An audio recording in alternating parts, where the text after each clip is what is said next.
to Putting My House in Order. I'm Yvonne Bryant, and my daughter Kendra Ware will be presenting to you today. As you can see, I don't do real well with this video thing, and I'm sure glad that we can dub this because we're doing that.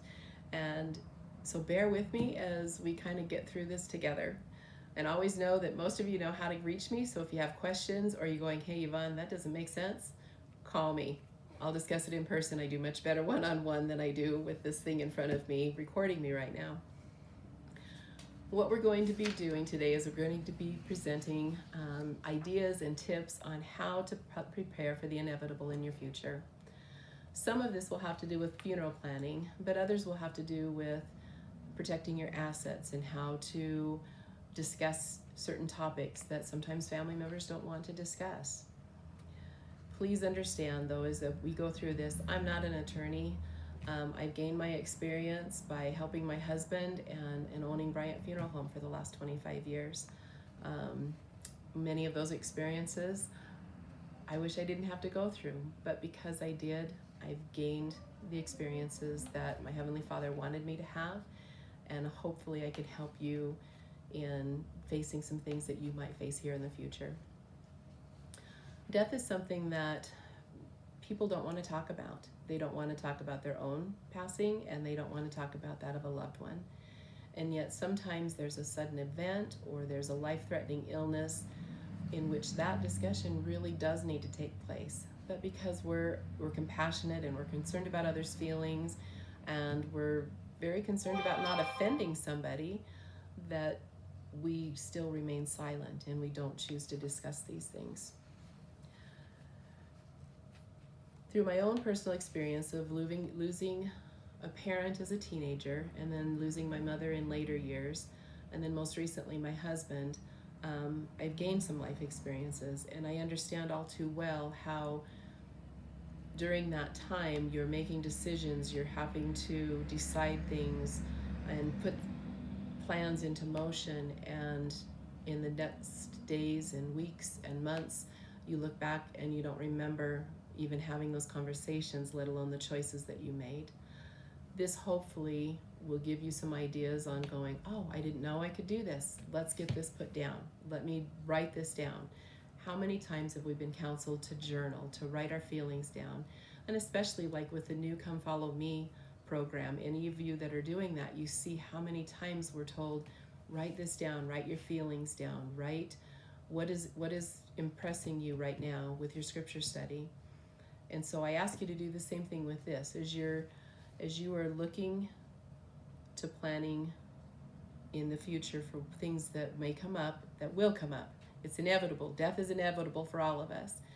But take the time to write some of these things down so that your children and your family will have that, and they'll know what your wishes are. Okay. Good morning.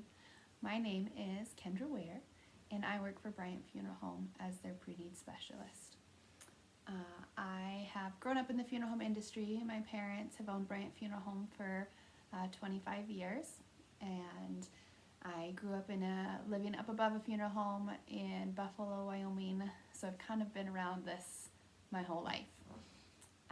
I moved away to go to college and get married and kind of had my own life in Utah, and then in 2017 my dad passed away from colon cancer. So I moved back to Worland to help my mom run our family business and start my career in the funeral home industry. Currently I work for 4 different funeral homes. I work in Buffalo, Worland, Thermop, and Riverton, all doing their pre-need care. So what my job is to help people start that process of they've decided they want to write things down. They don't want their family to have the burden of taking care of their final arrangements. They want to make sure they have something in place. So I can either meet you at the funeral home or I can meet you in your home, whichever you're more comfortable with. And I sit down and we kind of talk about your wishes. What is it that you want? Do you want cremation or do you want burial? Do you want to have a big celebration of life, or do you want to have a close family gathering that's more quaint? We talk about all of your kinds of wishes, I have some families that come in and they have every plan figured out, every detail.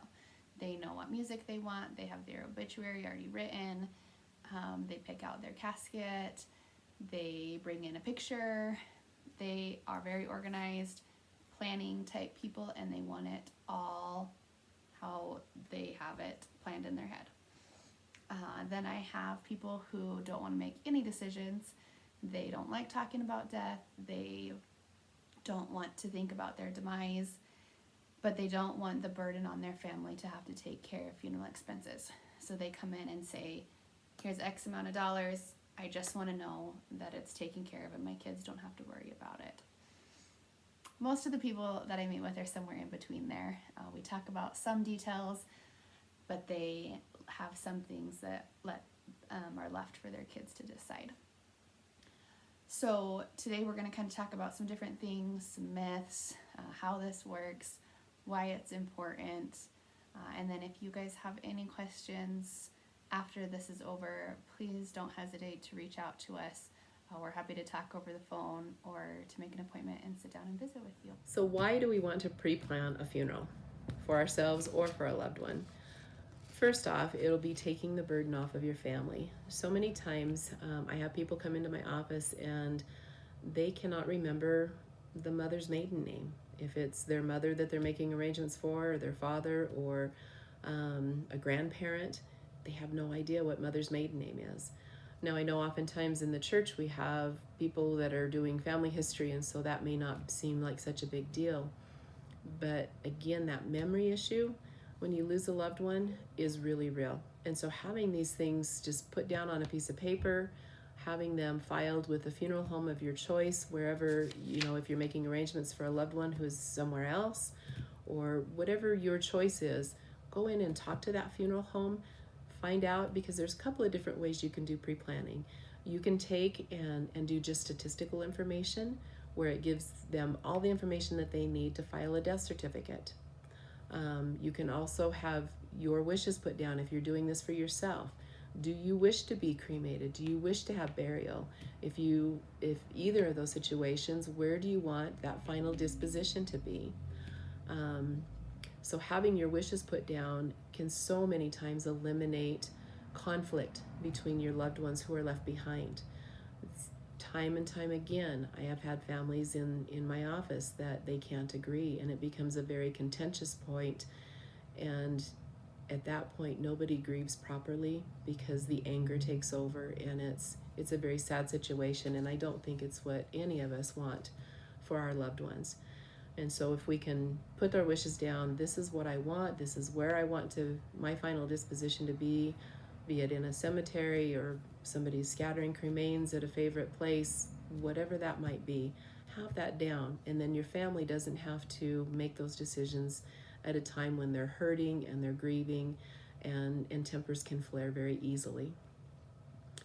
The other thing to think about too is if you choose to financially pre-plan your funeral and take care of that financial obligation, then you're locking in today's prices for that funeral home.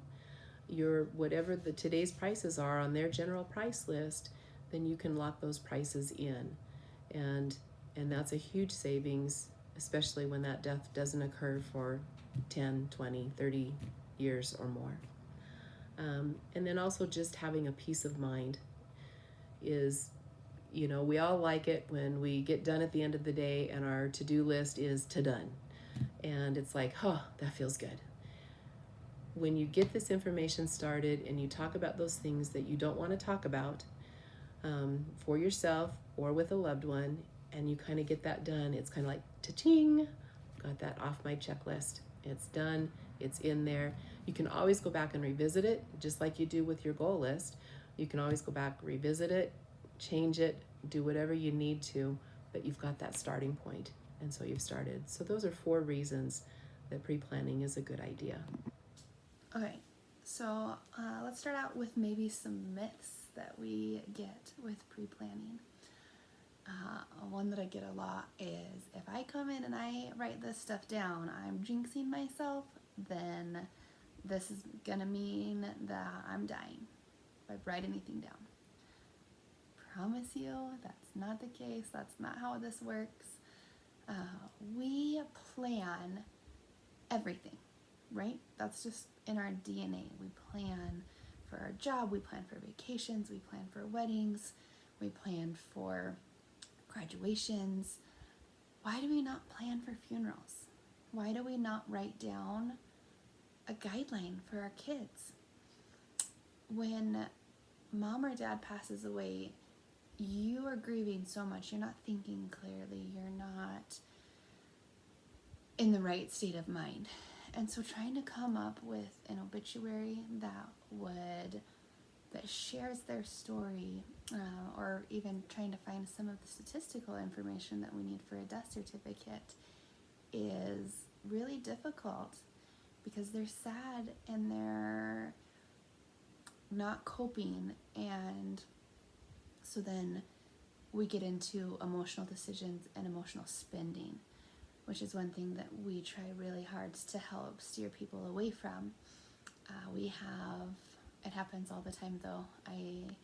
You come in and you're sad because your mom just passed away and you want to give your mom the very best. So we're going to have this big grandiose funeral and we're going to buy this really expensive casket, and I'm going to go and I'm going to spend thousands of dollars on flowers because mom was amazing and she deserves the best.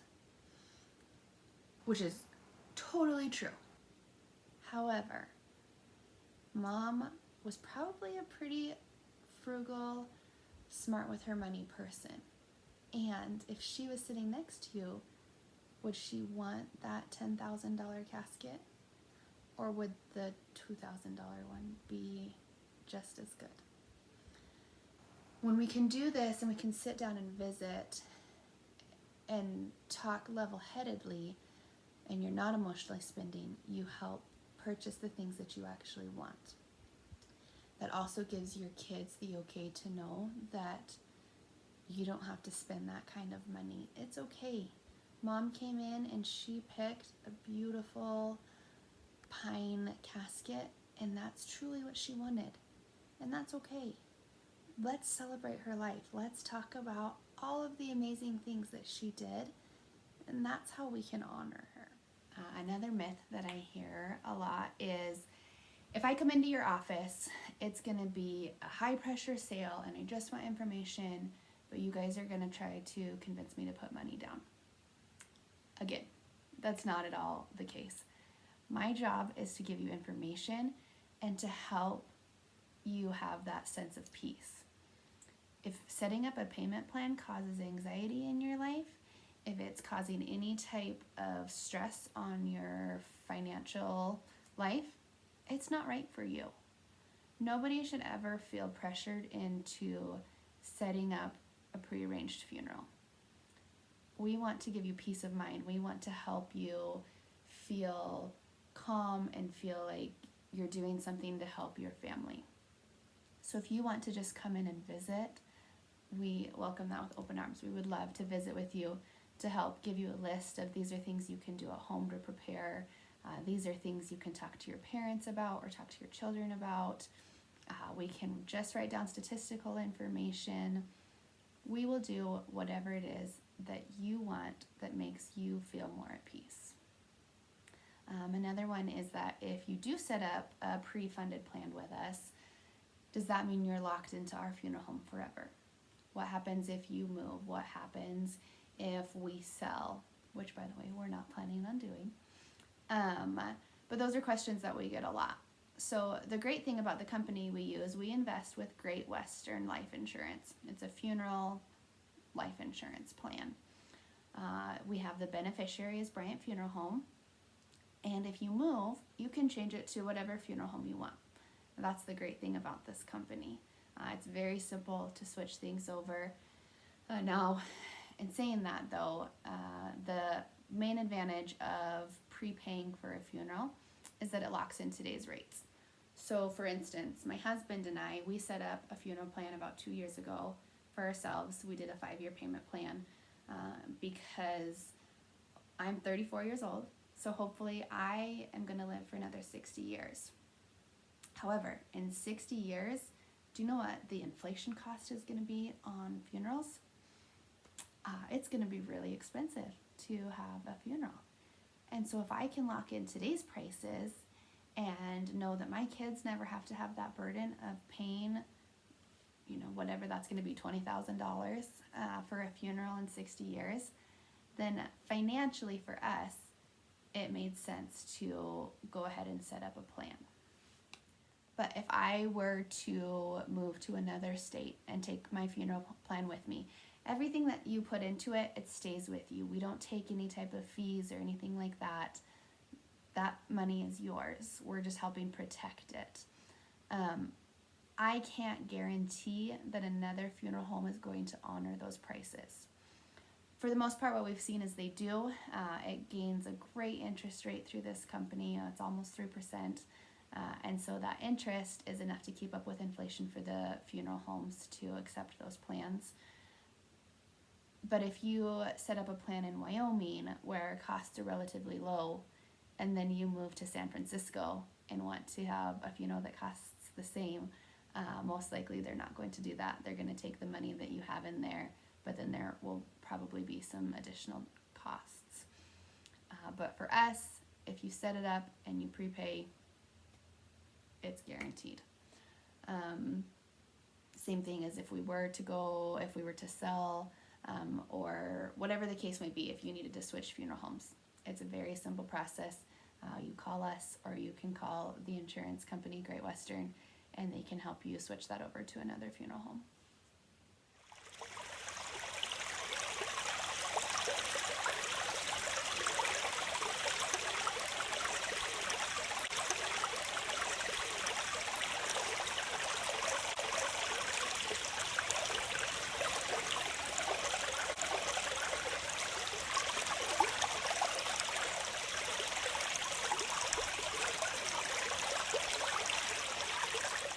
So what else can we pre-plan? What are other things that do? Enough about the funeral stuff.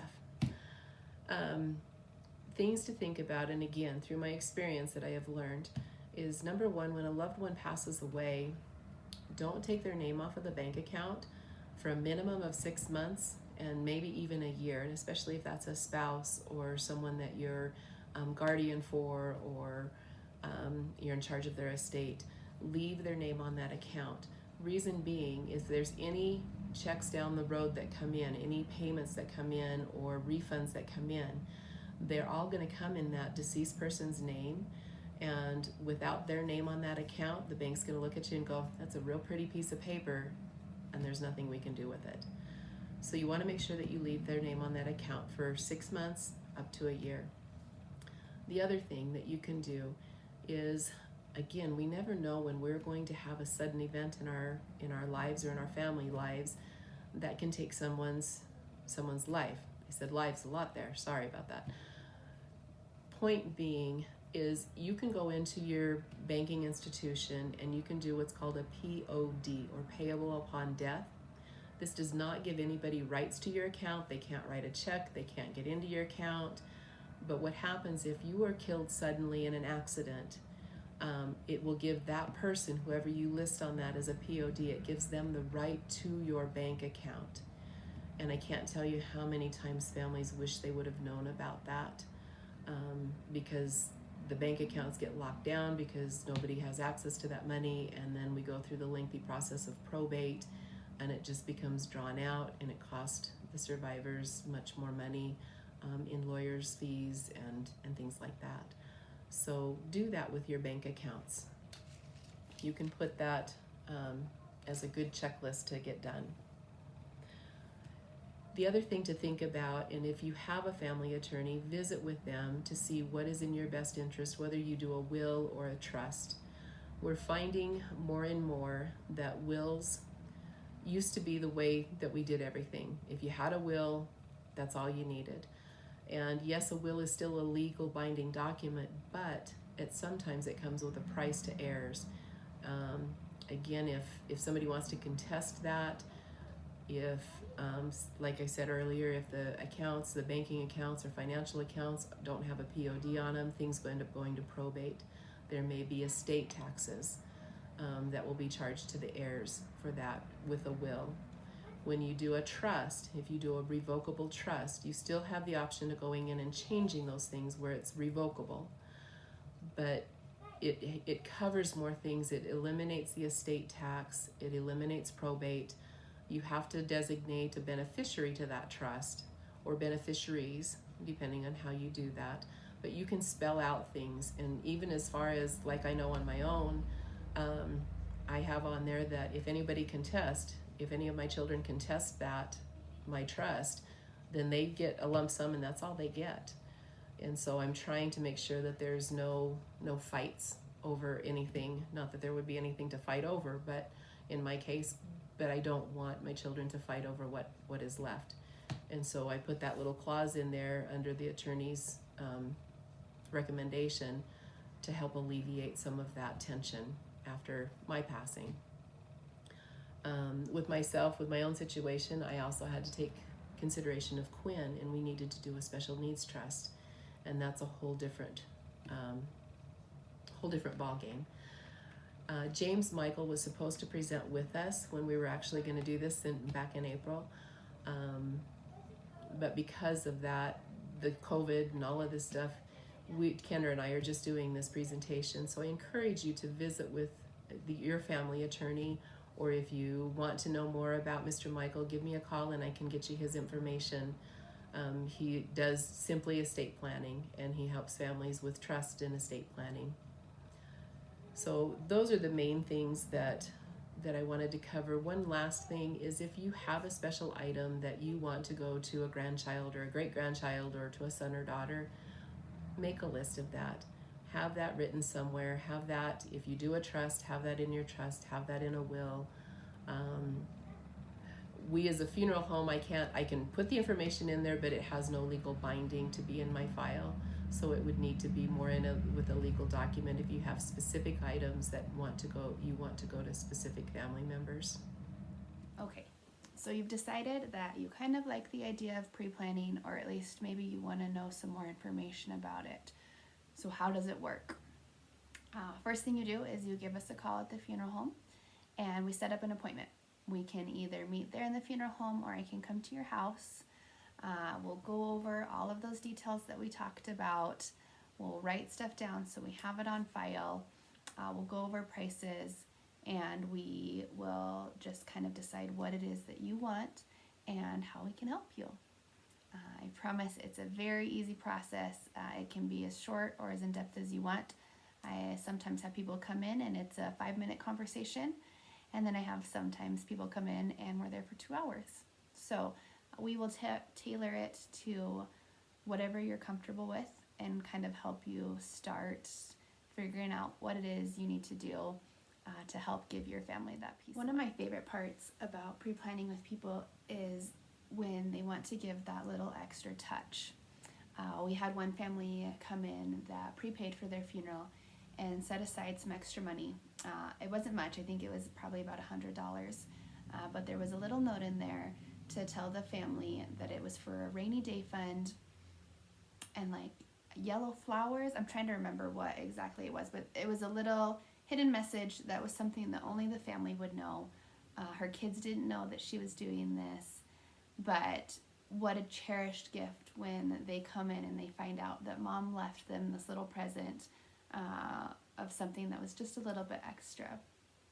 A thing that we just started that I really hope people take advantage of, we have a booklet at the funeral home that is free for you guys. Feel free to come in when you make your appointment. We'd be happy to give you one. It's about 70 pages, so it's a little bit long, but with all of our lovely quarantine right now, I think a lot of us have more time than we're used to, so there's some time to fill it out. It just has questions about your family, your history. It asks you about your childhood, memories of your parents, memories of your children as they were growing up.